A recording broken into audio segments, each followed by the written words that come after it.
kumva isi yose yatuza, ni wowe nshaka buri joro.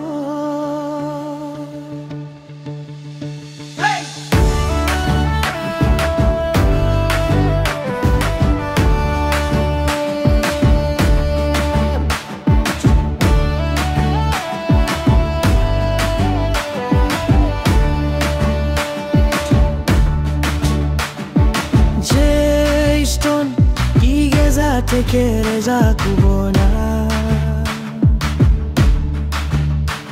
umukoba umeze kawe mu buzima bwe. Amaso yawe Olive araka nk'inyenyeri, akanzurura umutima wari waragaritswe n'ibihe.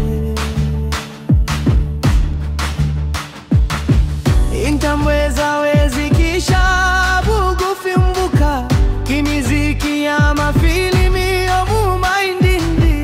Iyo tari kumwe nanje iminsi iba miremire. Olive mu nzozi zanje uhora unseka. Urukundo rwawe ni inzozi zanje.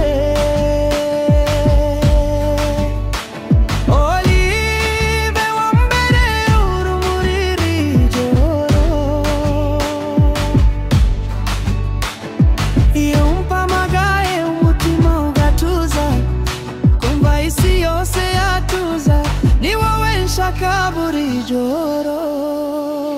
Hey!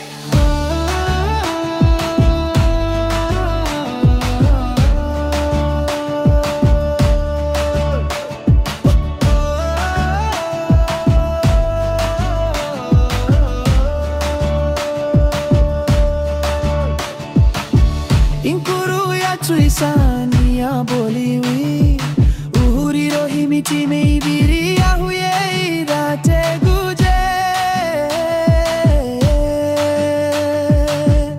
Iyo mfata ukuboko kwawe Olive, numva amahoro yanje yose yagarutse. Gusezeranya kukurinda kuva mu rukerera, kugeza izuba rirenze rongere kurenga. Nubwo isi yadutanishije rimwe na rimwe, iyo wawe Olive sinzahinduka habe na rimwe. Urukundo rwawe ni inzozi zanje.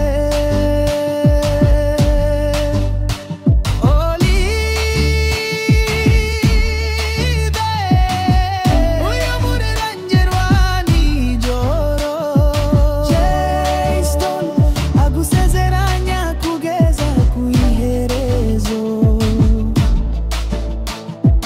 Wawe rutare rumutima ntuzigera usimburwa